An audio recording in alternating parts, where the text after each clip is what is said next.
Merci. Question de Monsieur Paul Giacobbi, Monsieur le ministre de l'Agriculture, de l'Agroalimentaire et de la Forêt. Porte-parole du gouvernement. Monsieur le ministre, ma question donc porte sur la bactérie Xylella fastidiosa. Vous voyez qu'on utilise encore le latin dans la science. Cette dernière constitue une grave menace pour l'olivier en particulier. Et vous le savez, il n'existe à l'heure actuelle aucune mesure de prophylaxie, hormis l'arrachage et le brûlage.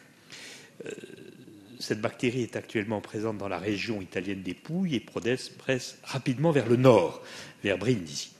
Sa propagation pourrait s'étendre à d'autres régions de la péninsule et atteindre la France, notamment le pourtour méditerranéen. Et du reste, on a trouvé récemment à Rungis un plant de caféier infesté en provenance de Hollande.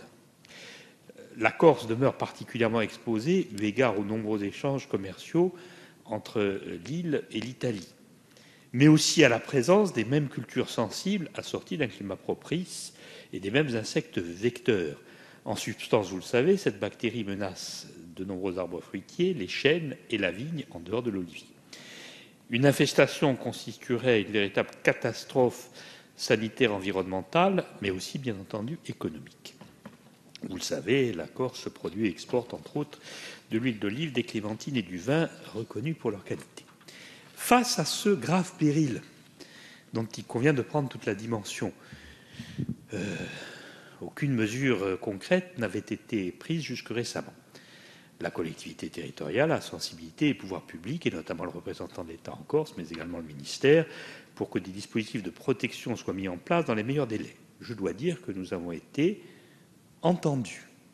Voilà quelques semaines, le gouvernement a décidé la mise en œuvre de mesures nationales afin d'interdire l'importation en France de végétaux sensibles à la Xylella fastidiosa en provenance des zones touchées par celle-ci. Le préfet de Corse a jugé nécessaire, et je ne peux que m'en féliciter et l'en remercier également, d'y ajouter des mesures complémentaires qui, je le crois, vont se révéler particulièrement efficaces. Il serait néanmoins, face au péril, parce qu'une fois que ça arrivera, nous n'aurons pas assez de larmes pour pleurer, il serait opportun d'y adjoindre les dispositions suivantes. Élargir l'interdiction totale à l'ensemble des végétaux, avec dérogation possible uniquement pour des professionnels.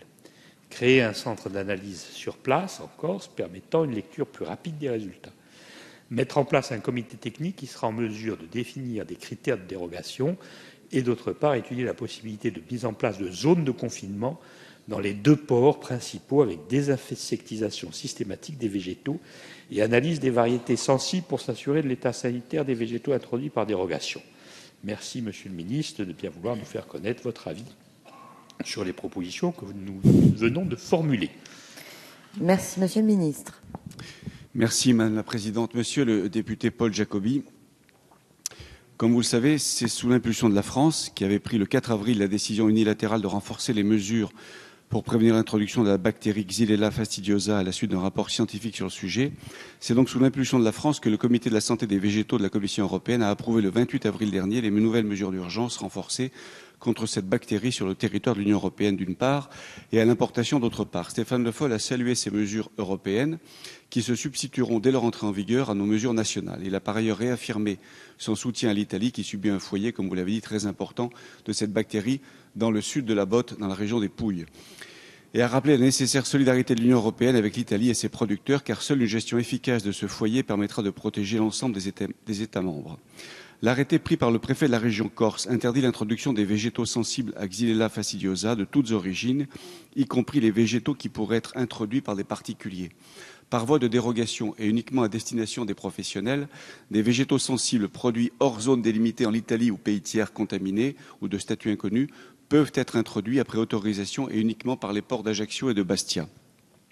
Ceci implique nécessairement une déclaration préalable d'introduction sous forme de demande adressée aux autorités compétentes locales qui réalisent les contrôles en cas de suspicion et ont le pouvoir de consigner les végétaux et le cas échéant de les disposer dans des locaux de confinement appropriés dans l'attente du résultat des analyses. L'autorité compétente est en outre habilitée à prendre toute mesure empêchant la diffusion de la bactérie, telles que des mesures contre les vecteurs. Cet arrêté a été notifié à la Commission européenne par la France, qui a annoncé le dépôt d'un dossier de demande de reconnaissance de la Corse comme zone protégée, compte tenu de ses spécificités pédoclimatique et économique, la culture de l'olivier représentant la principale production arboricole de l'île. Le gouvernement veillera à ce que les services de l'État disposent des moyens humains et budgétaires suffisants à la mise en œuvre de ces mesures de surveillance sur le territoire d'une part et des importations d'autre part. Merci. Question de Monsieur André, pardon, Monsieur Jacobi. Vous Oui, avez déjà simplement d'abord la parole 3 minutes. remercier le gouvernement, dire qu'effectivement les mesures, le cadre est pris, il faut simplement y tenir la main. Et j'indique qu'évidemment les autorités locales, la collectivité territoriale de Corse est naturellement prête à coopérer avec l'État, coopérer à tous les sens du mot en tant que de besoin.